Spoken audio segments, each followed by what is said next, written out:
Hello and welcome to Good Games Well Played, episode 237. I'm Clint, aka JCM. With us this week is Messiah. Hi. I almost said Isli because Isli's supposed to join, but he's running behind.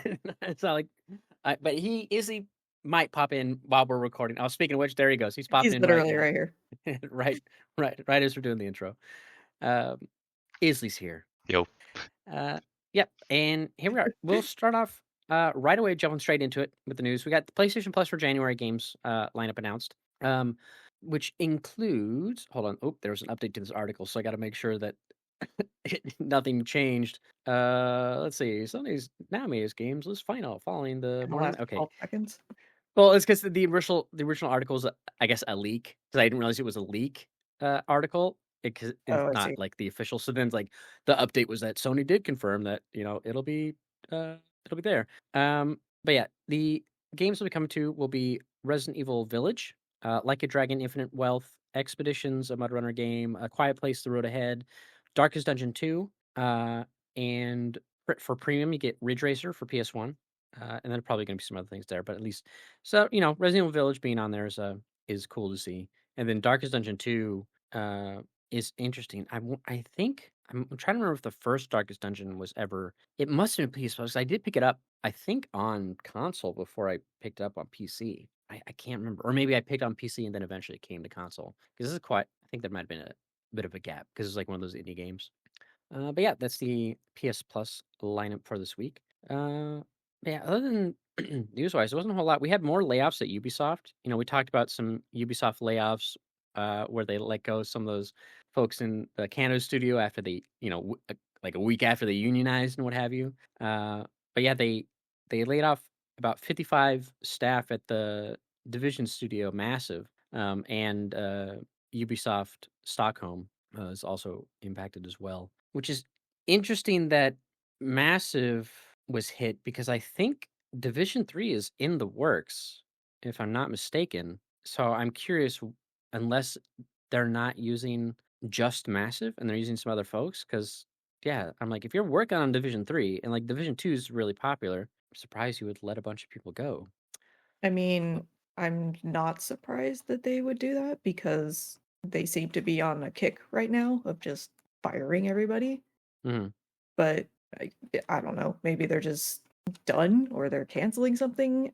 I don't know. It's hard to tell. Yeah. Yeah, I don't know, man. Like, if they're just trying to be super aggressive cutbacks, they could stay afloat, like, but again, you're cutting from the studio that's working on, like, a pretty popular franchise of yours that's got, like, that game has long legs, like The Division, especially, Division 2, like, it just keeps going and going. But It seems spiteful at this point.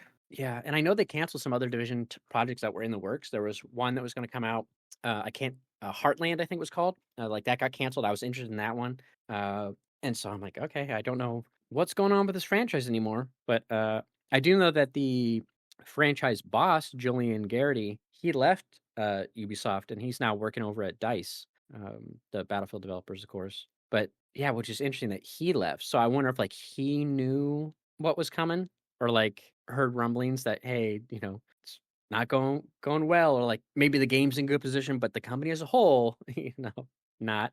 So he's like, okay, I'm just gonna get out of here. But yeah, it was interesting that Mhm.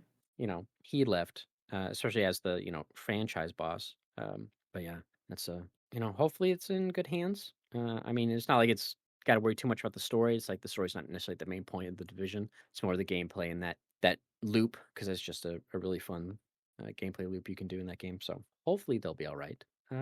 And the other news I saw was that the Amazon MMO New World apparently only has a year left before it gets sunset. They announced that New World will officially be taken offline on all platforms on January 31st, 2027. The game's since been delisted, so you can no longer purchase it. You can still play it, of course, but you just no one can buy it. And they said, "quote in a statement here." We want to thank the players for your dedication and passion. We are grateful for the time spent crafting the world of, oh my gosh, how do you pronounce the name of the world? Eternum with you. I had never actually seen the name of the world. Together we built something special. While we would be saddened to say goodbye, we were able to share so much with the community. It has been our pleasure to work on New World, Eternum, and evolve this unforgettable adventure with you all. We look forward to one more year together and giving this fantastic adventure a send off worthy of a legendary hero. From the bottom of our hearts, thank you all for sharing this world with us. End quote. Uh, so yeah, it's apparently it the peak concurrent it ever saw was about 913,000 back in 2021. So I don't know what it was recently, of course. Obviously it's MMO, so it's gonna kind of ebb and flow with every update, right? Like with 14. Like you're a prime example of that, right? You're like, oh, I'm back on 14 because new content came out. So Mhm. that's the nature of an MMO. So I'm curious, like, is it just too low? Like I wonder what like I wish I could I wonder if someone has the numbers like what was the concurrent for FF11 between releases and my big content names, and same for 14 and WoW and all that jazz. But I feel like I guess if they were just too low in between the content, and maybe their previous content updates just weren't bringing in enough people to make it the development time and cost worth it, I suppose. But I have to yeah, assume they do it maybe as an overall average because yeah, obviously it's going to ebb and flow and people are going to leave and come back and especially with new content and stuff like that. So it's like maybe the yearly overall average is dropping or they're seeing less and less traffic when they do updates. Like, oh, we're going to put out an update. We're expecting, I don't know, 30% of previous players to come back. And if they don't meet that metric, then like, okay, well, less and less people are coming back. Is it the content? Are people just not playing it? Let's look at how many people are actually playing it. I mean, unless it's not really that and it's just kind of like a company decision where it's like, oh, it costs too much money to keep this going. Let's just go ahead and close it because the numbers aren't what we want them to be or we expect them to be. yeah. And what's interesting about this is that Alistair McFarlane, a CEO and company director, the Rust developer Face Punch Studios, he tweeted, you know, "Hey, I'll give you 25 million for a new world, adding, game should never die." And so, like, just another dev's like, "Yeah, I'll buy it off you. If Is you're not gonna do anything, well, just give it to me." So Mhm. we'll see if that's, if that happens or, what's going on. Like, maybe is it one of those things that if they close it down, they get, like, a write-off that's pretty significant or something? I don't know. But, Yeah. you know, maybe transfer or they don't wanna give up the IP, who knows? But we'll see what happens. Uh, then the last bit of news I saw is that Games Workshop came out and said they have an AI ban for their creators. Obviously, like, hey, no content or designs, no AI, none of it. It's like Mhm. it shouldn't be used, and which is funny because like that's also people point out like that's a big story in Warhammer is an AI uprising. And like it's like this huge thing shit show that happens. And it's like a big after like this prosperous time. There's like this giant AI uprising. So I thought that was pretty fun. But yeah, they're saying like, yep, nope. Because I know I think there's been like because anytime a lot of art comes out for stuff, I feel like didn't Magic the Gathering have this issue a while back where it looked like some artwork for Magic was AI generated? I know we've obviously seen it with like COD Zombies and like in video games there, but I feel like in stuff outside of just gaming, there's like promotional artwork was like, is this AI? Yeah, I think there was promotional artwork that ended up being AI generated, but then they were like, "Oh, we promise it'll never ever be on the cards, and we vet our artists and stuff like that, and blah blah blah blah." But I guess it was like an artist that had done cards before generated Mm, the promotional art, or maybe it was a card. I don't remember exactly, but I feel like it was just promotional art. And people were like, "Why are you promoting yeah, with AI art?" And then Wizards was like, "Oh, it's not AI." And then like 45 minutes later, they're like, we're sorry about using AI. yeah, We didn't do it, the artist did it." That kind of hmm thing. So yeah. Yeah. It's good to see from them at least saying we won't use it. And then yeah, there were some other things this week that happened. There was a patch for Elden Ring Night Rain, but none of us play Night Rain to really comment. I guess it buffs all the weaker classes to make them a little stronger. And then there was a Resident Evil showcase, but I didn't watch it because I'm like, the game comes out next month. I don't need to see any more of it. Also, there was like my cousin did watch it. And he's like, there's a lot of like Dude, you should ad have promotion watched that stuff, like a showcase. with like Porsche, I think it was. You should have watched that what? showcase because it didn't spoil anything about the game, but holy shit, what the fuck were they thinking? The entire thing was a watch and Porsche ad. The entire showcase was basically like just discussing ads for watches and Porsche and how they wanted to design a watch that fit the game, and then they'd zoom in on the watch, and then they show like in-game footage of like the watches and things, and it's like, oh dear lord, I need to be worried about this game. What were they It was thinking? it was really, really bad. They Like think they're Kojima, but they're not.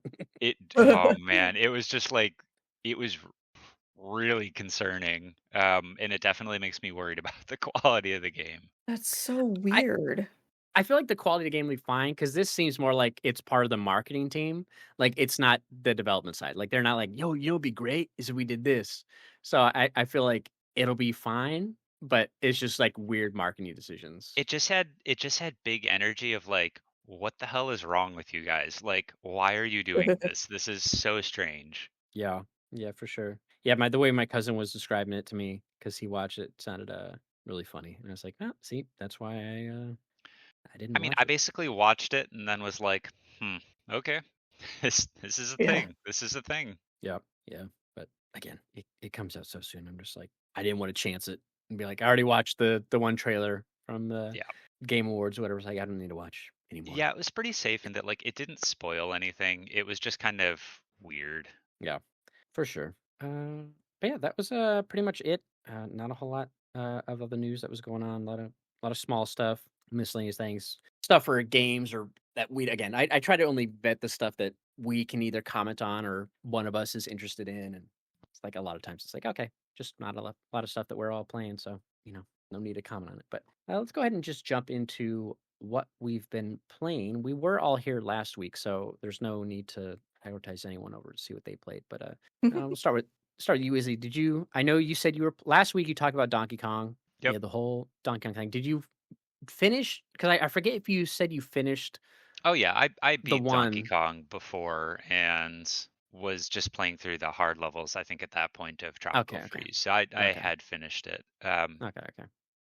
Yeah, since then I have been playing my way through Prince of Persia again slash Which didn't actually finish it slash the Lost Crown. So I know okay, Lost you Crown. love that game. So I'm Yep. playing through the Lost Crown right now, Mhm. which is a just very solid game. It's got some of the Ubisoft things where you're like, this was designed by Ubisoft. I can clearly tell. I can tell what your like, typical things are. Where you look at like the map and there's way too many icons or points of interest or things like that. I feel are all like very typical Ubisoft things at this point. So yeah, I've been playing through The Lost Crown. It's extremely fun. I think I'm like halfway through the game. The combat is great. The parry systems are great. The movement feels great. The world is weird and dark in a very interesting way. The story seems somewhat like generic, a little bit, but like still really interesting. It just feels very much like that's maybe where the Ubisoft thing comes in of how the story feels. It doesn't seem like it's going to be any major surprises. Um, but yeah, I've really liked it so far. I find the Metroidvania aspects of it a little odd. Like some of the traversal and some of the map are way too big with travel and like fast travel a bit too limited. And then I find the UI design of the map to be overly complex in a way that takes away from the Metroidvania exploration style. There's just too many points of interest and too many weird jagged room formations and things that the map is pretty overwhelming to look at. So I don't know if I'll get 100% unless there's like an amulet or something that tells you where treasures are. But yeah, been enjoying the game. Interesting thing is the map was overwhelming because and that there's too much stuff on it because I feel like I was putting using the pins and stuff that they give you to mark things like okay I know there's something here I got to come back to I know that so I had like kind of like Elden Ring I'd be like okay this I pin think it's means it'll I be think this it's thing it'll little be treasure. things. It's little things like there are fast travel points that are often directly adjacent to save trees. Why are the save trees not just the fast travel points? It's like little things like that where I'm like, you don't need a separate icon for both of these. Maybe you just needed to put your fast travel points next to the trees and design the map in such a way that like that's all it was. Like small things like that kind of throw me off. And I know there's more save points than there are fast travel points, so that would require a little bit of redesign, but there's little quirks like that that throw me off a lot. And then I never actually look for where the fast travel points are on the map because like when you pull up a map, I don't need to see all of them. Maybe like the closest one, or maybe it's like you have the fast travel points that you can go to, but you can warp there from any tree. Like that was a system that I felt like it needed a little bit of tweaking. It drives me nuts that you can turn things on and off in the map to make it clearer, but every time you restart the game, they all default back to on, so there's no way to actually like save the settings. Hmm. So that's kind of like a weird UI quirk that drives me nuts. Some of them are like situationally useful, like where you last died and where you are located. But for some reason, the like where you're currently located on the map icon they made huge, so they like make Sargon take up an entire room's worth of size. So it's like tiny things like that, or like why are shopkeeper and quest giver and side quest all separate icons? It feels like you don't need a side quest giver icon and a side quest icon because the side quest giver icon never actually seems to pop up ever, but the side quest icon does. So like I don't understand some of those decisions. It just doesn't seem like the map and the UI have the greatest level of polish. I've seen better UIs. Mhm. But I really like the combat in the game. The parry system's really fun. Um, it feels very fluid, which I appreciate. I've not really had any instances where I've felt like the movement was unfair or like an environmental death was due to anything other than me just screwing up, which was feedback I had for Tropical Freeze, is that I felt like there was a lot of momentum behind the movement in a way I didn't enjoy. And I felt like a lot of deaths were cheap in that game. In Prince of Persia, I haven't really felt like there have been any major issues with like movement. It's exactly the type I like, where you like you kind of stop quick, you don't carry a lot of weight through it. Everything feels very precise. It doesn't feel cheap at all, which I don't know enough about like the metrics of the design of the game to know which elements make it feel cheap or not. But however they designed it, they nailed it, and it doesn't feel cheap, which I just really appreciate. Yeah. Yeah. Yeah. I don't recall having any of those UI issues that you're mentioning when I was playing. At least they didn't stand out to me at the time. I do the one thing I just like, man, they gave you the double jump like so late. I was like, like in my mind, like most games, like a double jump should be like an early update or upgrade you get.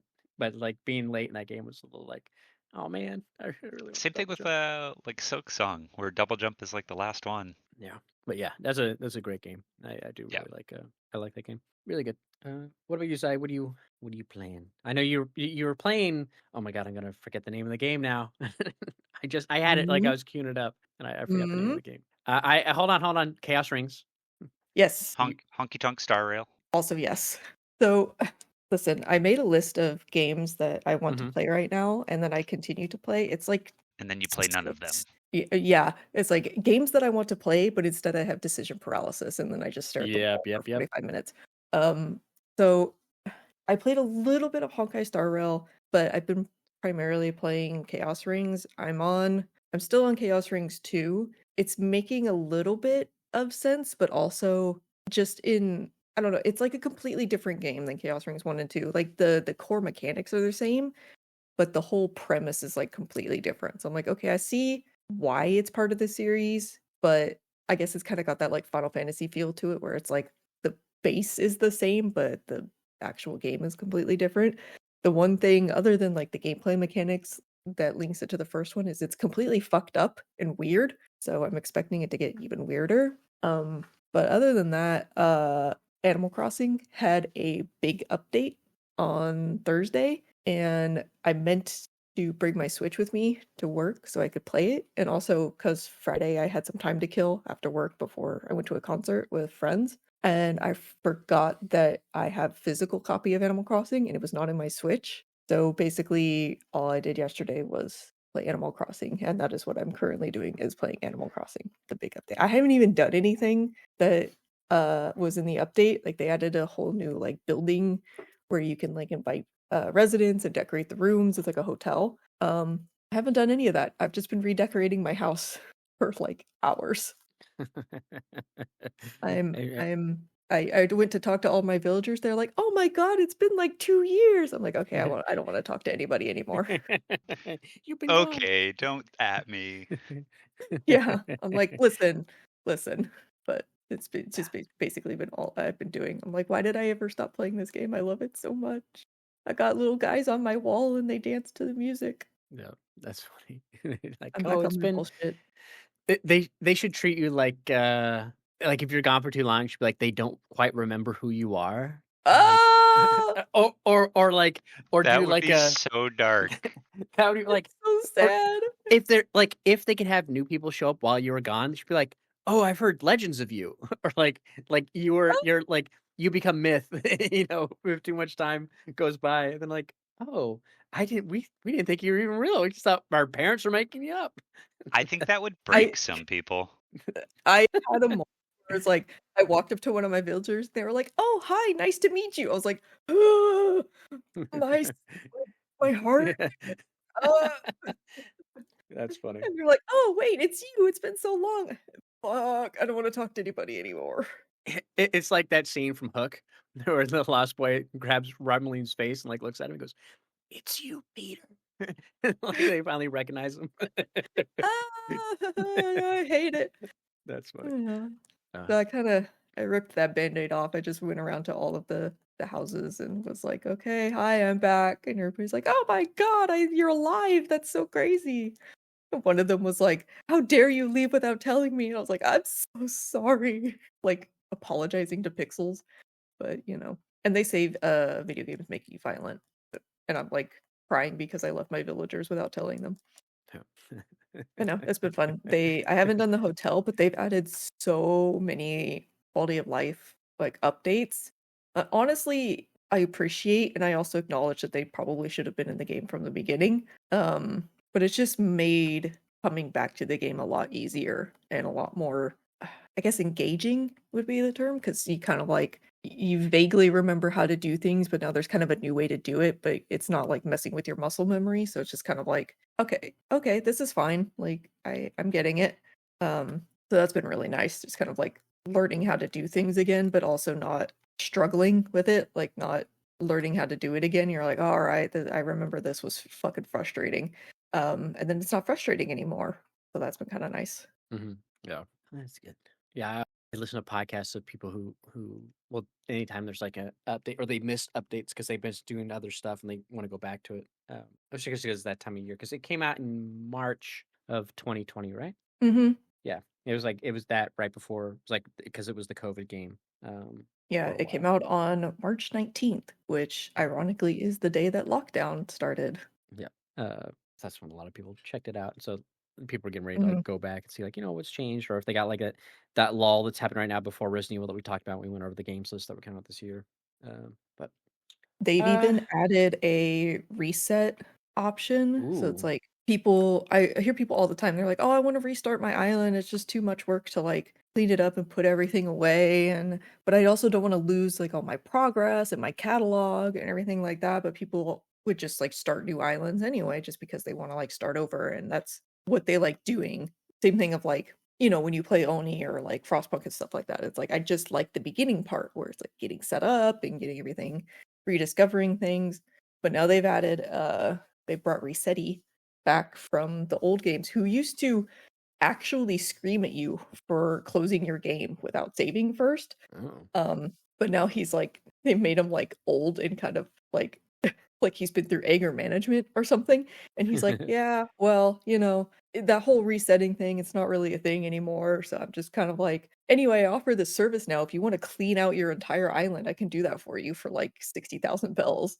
Or I could just do like a small section or whatever. So it's kind of cool that's like there's an option in the game now where it's like, I don't like my island anymore. Wipe it clean and let me start over. yeah, for sure. Yeah, that's cool. Yeah, especially if it's like, isn't that one of those games where it has that issue where if it's on your Switch, it's still only one island, no matter how many profiles are on it? Is that one of those Yep. games? Okay, yeah, Yep. that's what I thought. The Uh, island is tied to the Switch. It's not tied to the game card and it's not tied to accounts. So yeah, there's only one island per That seems like a really console. weird choice. Oh, it's super weird. It's been a thing for yeah. for a while. But in theory, I could have two islands because I have the Switch and I have the Switch Lite. So it's like if I wanted another island, I But could do like, that. you could in theory buy the game twice, and because it's not tied to the cartridge, both people would still have the same island even if you bought it twice. Yeah, so the way that it works is it's the same island, but you can have like multiple profiles and multiple residents on that island, but it's still the same island. So they can have like their own house and um they can also decorate the island with like freely decorate and everything like that. Like they log onto their profile and they're not like the main person on the island, but they can basically play it like the main person. And it Hmm. also allows you to do co-op like that too. So you could have somebody sign in as a second profile on your console, and then you're both playing on the island, and you can the only issue is it's not split screen, so you kind of have to like stay together. But in theory, you could couch co-op and both of you could like decorate a part of the island together and stuff like that. But yeah, they don't have their own island and their own like complete save game. But if they wanted to, they could, if they get their own console or they want to transfer their character to their own island, you can do that. You can just they just transfer all of their like their house and all of their catalog and all of their items and money and everything. It just transfers to a different console and then they get their own island. But yeah, it's like per console. You can't have, even if you have two different cartridges, it's tied to the console. Yeah. Yeah, it's rough. Yeah, I haven't. I picked up Baby Steps and the Tomb Raider remaster collection, the second one. It was on sale, and then Baby Steps was pretty cheap on console. I did try Baby Steps for a little bit just to see because I was going to stream it. And then I was going to stream it, like I didn't have stream, so it's going to be my stream game. But I played it for a little bit. Seems fun. Look forward to playing more. But I heard someone go talk about it a lot on a end of year podcast discussing their top 20 games of the year or whatnot. And they're really passionate about it. And like hearing people who went back and like played it after hearing him talk about it, I was like, you know what? I've never actually played a Bennett Foddy game. I think I might have tried QWOP like once. I don't. Is that Bennett Foddy QWOP? I don't recall. That was like the first one. But I was like, I'll give this one a go. And yeah, it seems fun. I'm like kind of got the hang of it initially, but I'm sure it'll get crazy later on. But yeah, I've been playing Tomb Raider 4 Remastered.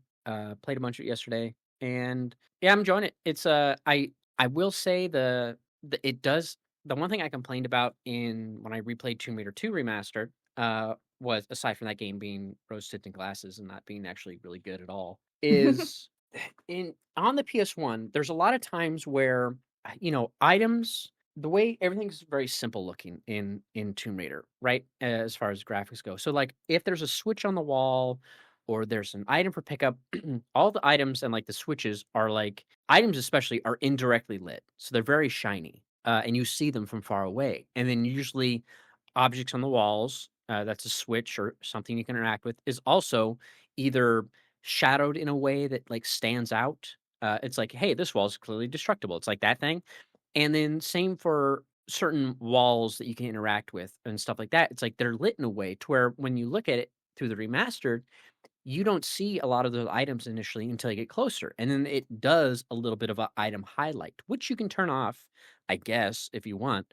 But it does make seeing some of those switches and things more difficult. So there are times where like I'll run through and be like, I run through mostly on the remastered graphics, and you can just press the options button. I mapped it to the back of my DualSense Edge paddle, so I can just flip it while I'm running around. Well, I do it a lot in Tomb Raider 2 as well. Because sometimes it'd be like, okay, I have a lot of memory of playing this game, more so than I do of Tomb Raider 2, which I learned the hard way. And so I know like, okay, I know this level. I don't know where all the switches are and stuff and how things look around, but like I'll know like, okay, there's something here. And usually I can find I'm not like struggling through it or anything. It's like, oh my God, this is so hard. But there are times where I'll run through and I'll swap between the graphics and I'll be like, oh man, that switch is so much easier to see, in this mode, or like the lighting is way different. And it's like they had to be deliberate with a lot of lighting in the original because of the limitations that they had. And it's funny in the remake, they add a lot of like torches and sconces in places that like never existed in the OG game, just to be like, oh, this is how the light is done. So sometimes I'll be playing and I'll switch the graphics and it loads in those torches, but they're making like a fire SFX, and I'm like, "Where's that sound effect coming from?" I was like, "Oh, it's a torch." Like that isn't there if I flip it back to the normal game.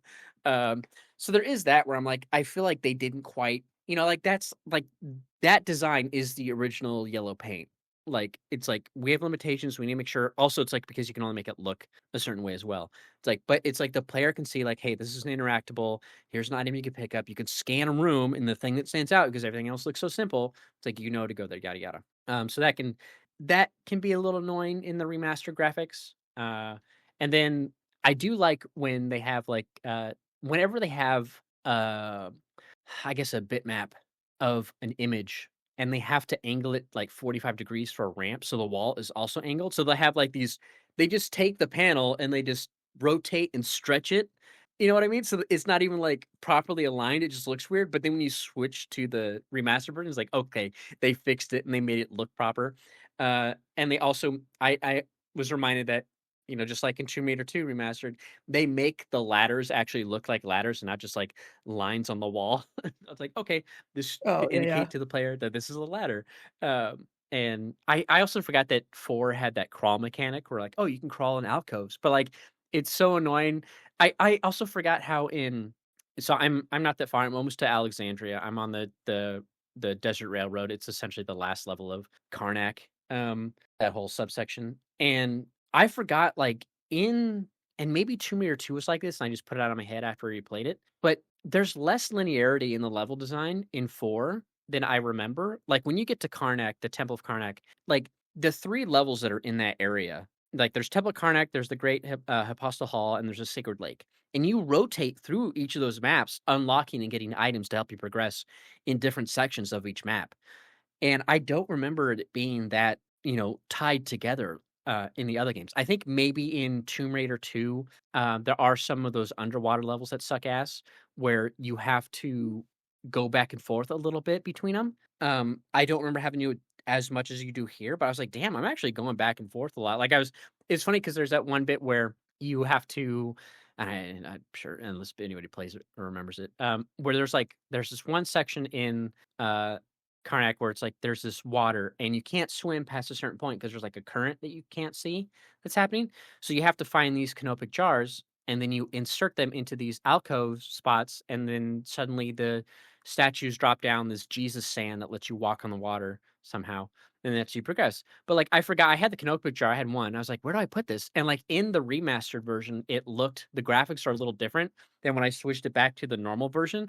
I'm like, oh, the where I put this in the back of the statue clearly makes sense. I was like, okay, that's right. This is where it goes. And like so much of that game is, and they do it a lot in the other ones. And there is that level in Tomb Raider 1 where it's like there's this giant section with this giant like pillar and you have to like go through different parts of the map, but that's like contained. You don't zone between each areas, but you do a lot of backtracking in that game. But it's like in the area. It's not like you're going into Midas's temple and then you're going here and then back to Midas's temple. Like I for and I think maybe it's only Karnak is like this. I haven't got to Alexandria yet, but I don't remember Alexandria being very back and forth.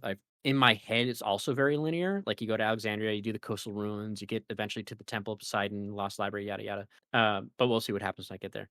But yeah, Karnak it was way more back and forth than I recalled. And because you have to do like that crawling bit, it's so annoying. It's like, okay, I crawl in the alcove, I'm in it, and then I gotta get down. I can't just get down. I have to turn Laura around, and then she has to back up, and then I can get down. And I'm like, oh, it's so Mhm. slow.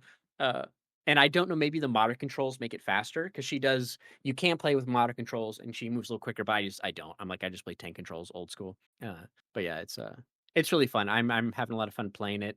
Like I said, I'm on the desert road, so I play a lot. I love the Tomb of Semirkat. It's like one of my favorite levels because you play that game like a Senate or whatever it's called, where you spin the sticks and you have to move your pieces up the board, and it's like a little board game, but you play it against Semirkat, the ghost of him or whatever version. Oh, yeah, yeah, yeah, I remember that. It's like my favorite. I used to have a save game right there all the time, and I have one now. The quick save also isn't working for some reason. I don't know why. It worked once, and then I completed the opening tutorial, and I got to the Tomb of Seth, and then all of a sudden I did something, and there was like one bit in that level where it's like I forgot. They don't do it as much as the other games, but there are times where it's like, oh, surprise death. Like something's gonna kill you, and then like if Mhm. you didn't save, it's like, oh damn it. So I didn't save, but the save point was back in frickin' level 1, and I was like, "Okay, what's the level skip?" And I found the level skip code, and I just did it to get me back to Tomb of Seth. I'm like, "I'm not redoing the race for the Iris part again." Oh, that's Um, the true experience.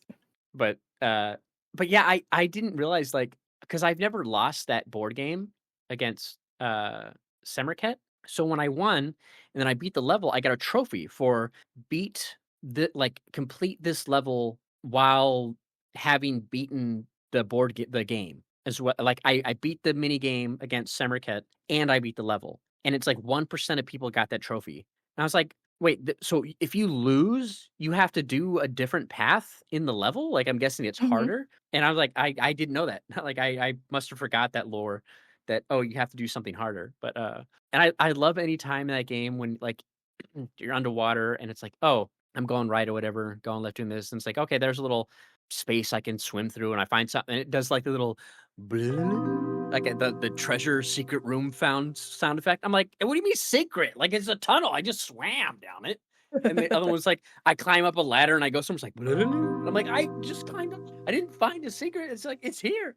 Um, I wonder, like, how many people would have known when you get to the Guardian of Semirket, like, to trigger him to smack into those stones, back in the '99? Like, you have to stand by it, he charges, and you jump out of the way, and he breaks the stones. Like, how many people would have known that intuitively by playing the game? And it does that thing where in the first after you get when you get to the Tomb of Seth, where you have that guide with you, and if you follow him, usually he'll take you on the right path, and then he stops wherever something's stopping him, like there's a door or a gate. It's like, okay, you have to go do something to open the gate and then progress the story. So it's like, and then they also do in 4, which I don't remember them doing a lot in, maybe they did in 3. That's when it first started, but I don't remember much of 3. Honestly, I level skipped a lot of the game as a kid. And they do in 4, at least, to do this thing where like, oh, you got something, then it does like this sweeping aerial camera, like it's doing an FPS test on most PC games nowadays, where, like, it flies through the level to show you, like, what did you get, and then it flies around to show you, like, where you use that item, and it's over here, and then other times it'll be like, "Oh, door open, let's show you the door," and then just, "You better remember where the fuck that door is," and then get back. Like, there was that one part in Kings Valley, or, Karnak rather, where I found a door that was locked with a key, and you find it, like, pretty quick. I think it's in, like, the Great, uh, Hall or whatever, and I was like, "Okay," but I didn't note it. So then later I found the key. It's like, "Fuck, where is that door?" And I'm, like, running around, looping through the 3 zones. So, like, I'm trying to remember where this door is. And I'm like, "I guess I'll just check everything." And then I found it eventually, but it was like, I didn't look it up, but I was getting close to that, like, God damn it, I should have written down where it was. But yeah, it's a fun time. It's real I'm looking forward to getting to Alexandria 'cause, that'll be it's just a fun game to get into Cairo. Like, there's so much I remember. Like, I remember a ton of Alexandria and the coastal ruins and Temple of Poseidon, Lost Library. I remember a lot of those. I'm really curious. There's one bit, and I think it's in the Lost Library where there's a puzzle where you have like these globe statues, and you have to line up the planets into the right spot to make the solar system. But in 1999, that shit looked really weird. It was hard to tell. Like, I guess this one's Earth and this one's Neptune based on the colors. And I always got 2 of them wrong. I'm like, "Okay, never mind, maybe that was Uranus and this one's Neptune," and then put them back. So I'm curious if they'll look much better and more like planets when when you get there in the remastered. But yeah, and I remember so much of I remember, like, one main bit of Cairo. Like, I remember the big monster you have to get past.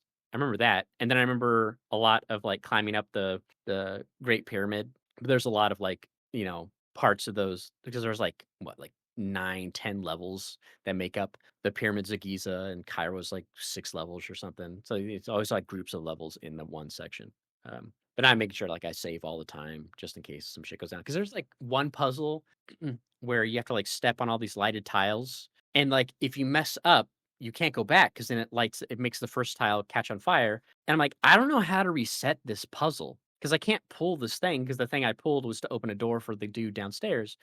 And so, You like, I die. guess yeah, I just have to die, and like, "Okay, I guess I'll go back." So you gotta, like, save right there, to make sure you I do it. guess I'll Uh, die. yeah, I guess I'll just die here. And, like, there was one I didn't remember it being this annoying, but, like, in the Guardian of Semirket, I think it's there's, like, this bit where you have to wait for this fire, or maybe it was the Tomb of Semirket. Maybe it's before you get before you do the game against them. But, like, there's these holes in the wall, and fire comes at them, and you have to wait till the fire goes down, and you run up and you hit them. And sometimes there's nothing, sometimes there's items, and then one of them's, like, the switch that you have to find to get I'm like, "Okay, you just gotta sit here and try them all and then hope you don't catch on Mhm. fire?" And, like, it's like, yeah, like, there's some funky designs in that game. A lot of but yeah, like, the backtracking in those in Karnak was so weird. I was like, "I don't remember this being a thing." Like, in my head, it's much more linear. So I'm curious once they get to Alexandria, if it's gonna be that where it's like, oh, Alexandria coastal ruins and catacombs are all tied together. Temple of Poseidon, Lost Library, the Hall of Demetrius are all together. Like I'm curious if that's gonna be the case, or if it was just Karnak was like that because it's like, oh, we want one big level, but we got to break it up in like three smaller levels. But yeah, it's fun to play. I forgot that I got stabbed by a scorpion or jabbed by it, and so that I get poisoned. And like the way it does like the big old stretch of the screen, I was like, oh man, the '90s poison effect. I was like, I got to bring this Mhm. back. Oh, this is so good. And like it didn't go away, so you have to heal through it. I'm like, all right, I guess I'll heal. And I I was prefer like, the old effect where it just makes, like, the whole screen purple and hazy and wavy. Oh, that was yeah, great for your eyeballs.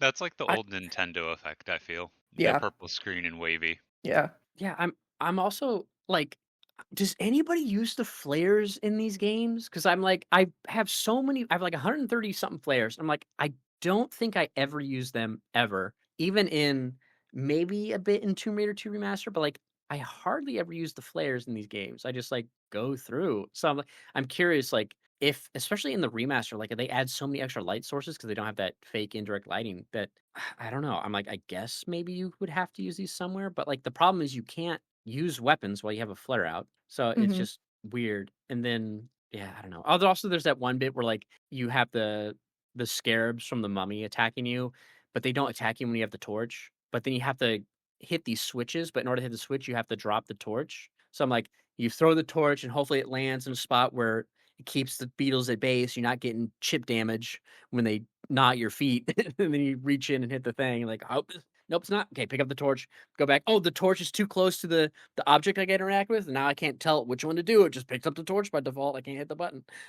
It's like okay, but other than those little new like annoyances, it's really fun to play back and be vindicated that I was correct that this is a great Tomb Raider game. So I'm looking forward to getting to Alexandria. Fun times. And then yeah, hopefully I'll get back to baby steps because I think that'll be fun stream game. But yeah, there's like so many. I love how many so many parts in this game where it's like a random ball on a rope falls down from the ceiling, and I'm like, I know you're gonna have spikes on you, and then the spikes pop out. I'm like, what a weird trap. And there's also that one part in the first level. I think it's in like maybe it's in burial chambers. I don't know. The guide's still with you, and you walk up, and like there's clearly these big ass cloud swords on the walls and ceiling. And if you run up, all the swords come down, they slice, and you die. But if you wait, he comes up and he like puts his torch down by a square that's clearly on the ground, and it triggers the trap, and the trap never triggers again. But all those squares are in different parts of the steps leading up to the object that you need. I was like, man, they should have just left to where it's like the player should know you can go up the stairs, just don't step on the square, which is the trigger for the trap, and just do it that way. I was like, it was weird because they never come back to one like that. Like it's just he deactivates it and that's it. It's not like make the player learn don't step on the booby trap triggers. But I don't know. You know So gamers don't learn. yeah. Yeah, it's a fun time. Other than that, yeah, I haven't playing too much else. It's funny. I was watching someone play FF10 for the first time. I think they're playing the remaster, Wow, going and that's a long game to go back to, or like a uh, interesting one to go back to. yeah, I guess I get they just skipped it. They're younger gamers, so they just never played that one. So they were playing it. I forgot that when you get taken by Sin at the beginning, you don't just wake up at the beach. You had the whole bit where like you're stranded and then Riku finds you, but you don't know it's her yet. And then you fight like that underwater squid, and then like all the shit goes down. Like I forgot about that whole part. In my mind, it's like you get captured by Sin, you wake up near the beach by Waka, and then you kick the ball back. Like that's I forgot about that whole section that happens. Like, oh, I guess there's this weird section. I mean, it's been so long since I played that game. Um, but yeah, it threw me off. I was like, what the hell is this? And it's like, God, that was a good Final Fantasy game. I feel like that. Well, I loved 10 when it came out, and I feel like I really appreciated 10 when it came out. And then I feel like 12, came out after that, and I didn't give it nearly enough credit. And going back, like 12 is a really solid game, and so is 10. I forgot 11 came out after 10, but Well, I played 11 and I loved it. I gave that one all the respect it needed when it came out by the fact that I got addicted to it. There I, was no respect needed for that. I was just addicted to it. I also didn't realize that I forgot in the remake they changed it. I guess there's like you could either have a sphere grid or something else or whatever. Like it gave him some weird option. He just went with like the original just to keep the purity of it. But I There's was like, yeah, Oh, there's there's like a two sphere simplified one. grids. mm, Yeah. There's like the simplified version, well, which was the US version, and then they released the international version where like Japan had a more complex one that we didn't get because we're dum-dums. But we can have it now, which is nice. I think it Yeah. just essentially gave way more flexibility, and it was like, I don't know, they thought it was too complicated, I guess. I'm curious to see what it is. And when he popped up on his screen, I was like, "Oh, I don't remember this." I was like, I'm curious what how they change it to make it a little easier. But I wonder if my Vita one, because I got a Vita copy of it when I was in Japan. And I think it's the Japan only version. I wonder if that has the different triggered in it. I haven't played it yet. Maybe I should load it up and see. It probably does. I think it was pretty simple. I think it was just like you had more flexibility in screwing up your character by having them go into like different branches or something, because they did the same thing with no, I think it was just 10. I'm trying to think of which, yeah, the sphere grid, I think it basically just lets you branch into any other character's abilities instead of being limited to like yeah, like what Yuna's on was, her side. yeah, Yeah, instead of Yuna being on her side, Yuna could go down any branch, which meant yeah, that you she's could yeah, lock her into like particular roles or not. In our yeah. version, the US version, you were locked in. Yeah, like Lulu, she's got hers is definitely black mage stuff, and yeah, Yeah, like I can see that. Yeah, for sure. I think Hmm. that's what it was. Yeah, that now that you describe it, I think that does sound familiar. When it originally came out, but I was like, "Ah, I'm not gonna play it. Yeah, but yeah, I didn't watch. He only played for like 2 hours in the VOD, so I was like, he didn't get that far. Uh, but that'd be an interesting game. There's a lot of that I remember too. But I was like, I don't know if I'd want to. I'd have to wait a long time to replay it because I did replay whenever it came out the FF12 remastered. I replayed that, but that was great because it had that times three moop thing, so I can like run around super fast, like get through battles super quick with like regular battles. Like it's like I saved so much time by being able to skip through like the grind that I had to do, and then just be like, okay, now I'll do all the normal stuff. But like running around was so much easier. Ones like you could just run around at 3 times speed. Like, all right, good to go. But I don't think 10 remastered has that. Maybe it does. I don't I don't. I actually don't remember. I'm not going to make a guess. All right. Well, yeah, it's the one thing I didn't comment on because it's not, no one's really talking about it, is that there's these, and I just think it's really funny because the way people are sleuthing it is that there's these rumors that remaster of Fallout 3 and New Vegas are gonna shadow drop in like 20 days. Kind of like Oblivion remastered. Is that even a rumor? I feel like that would be That's like so specific. that would be the most Todd Howard thing ever, though, to the point where it just wouldn't shock me at all. Yeah, well, and a lot of people are looking at it is like people were saying that they couldn't leave a review for Fallout 3 on Steam. It says you have to own the game to do it, which would indicate that, a lot of times when like a remaster comes out, that supersedes the previous version on Steam, especially for reviews or whatever. And if on Steam, if you were to look Fallout on the store, it says 12 games are available that say Fallout. But when you click on those 12 games, only 10 show up. So there's 2 games that are not listed, which lead people to think that it's this. And then also there was like some other Steam weirdness as well. So it was like people like thinking like, oh, and there's like some weird website with like a countdown that's in the Fallout like style of map on the Pip-Boy, where it has like a point of interest marker and it has like a countdown for like 20 something days. So you're thinking like, oh, it's gonna be Fallout 3 and Fallout New Vegas remastered because we can't leave reviews and it says there's 12 games when there's only 10 that are showing up. Hmm. Honestly, So that feels pretty reasonable for a guess. yeah, so it was like it was a pretty funny like thing to pop up. Where you're like, oh, that's a funny way to sleuth it versus like looking back on like the database. But yeah, anyway, I thought that was pretty. And if they do come out, I tried to play New Vegas without the mods on PC when I had Game Pass, and I was like, I can't. So if they did like a remaster of it and it looked good, even if it was still quirky, I was like, okay, I could see actually giving this a go. Maybe even going back and replaying Fallout 3 and being like a blow up Megaton, just be like a total dick or something.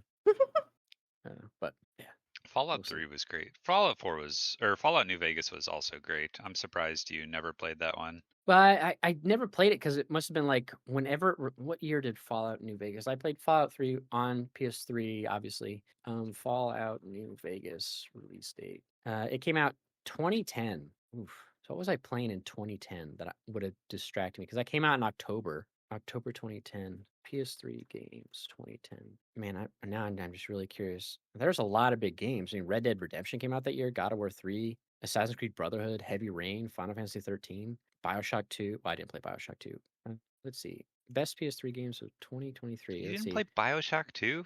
Well, no, because I think BioShock 2 came out after BioShock, but before BioShock was ported to PS3. Because BioShock was an Xbox exclusive for a while. Okay. And I didn't play BioShock until it came to PS3. Yeah, God of War 3 was March. Yeah, Assassin's Creed Brotherhood was November. I'm trying to think of what came out and if there's anything that would have superseded that game and for whatever reason why I didn't play it. And I'm not seeing too much. Like, yeah, I didn't play Vanquish because that came out October 19th. Yeah, I don't know Yeah, that what was would one have. of those games that I tracked for like all of a day and then was like, I'm never going to play this. The only thing I can think is there would have been like a multiplayer game, but I'm trying to think of what multiplayer game I would have been playing in That was 2010. FF11 still, wasn't it? I trying to remember when I stopped playing 11. I feel like that was probably still within the timeline of 11. Yeah, I don't remember when I stopped playing FF11. Yeah, it would have been. Yeah, I don't know. Like something would have. There must have been something that came out, and I can't because Enslaved Odyssey of the West was also October, but I didn't play that either. But I didn't know too much about it. Yeah, I don't know. I'm trying to go through this list of stuff, and I'm like, I don't know what I was doing in 2010 that would have made me not play it.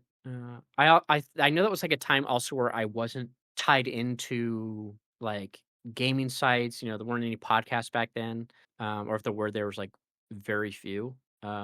If anybody was doing any, there weren't. So there wasn't like a lot. I wasn't tied into gaming news like I am now, or like I got to later in PS3 into PS4.